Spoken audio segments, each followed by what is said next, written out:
د غزني ښاروالۍ له لوري د غزني ښار یعقوب کلا سیمه کې شاوخوا 300 جریبه ځمکه چې د تیر حکومت پر مهال یو شمېر کسانو نه غوښتل چې دغه ځمکه د په ښاري پلان کې شامله شي استملاک او په ښاري پلان کې شامله کړه. تقریبا د 300 جریبو شاوخوا کې مځکه ده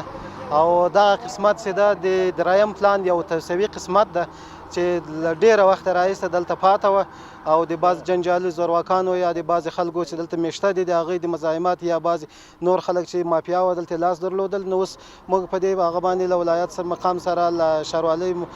ریاست او نور همکاران په دې باندې وتوانېدو چې نن دغه ساحې ته راغله او افتتام وکړه عملا. د دغې سیمې اوسیدونکي د یادې ځمکې ښاري پلان کې په شاملېدو خوښي څرګندوي او له حکومت څخه غواړي چې د دغې ساحې اوسیدونکو ته بل ځای کې ځمکې ورکړي. خلک ټول حاضر سو چې موږ د خپل ځمکې په خپله خوښه باندې په استملاک باندې ورکوو.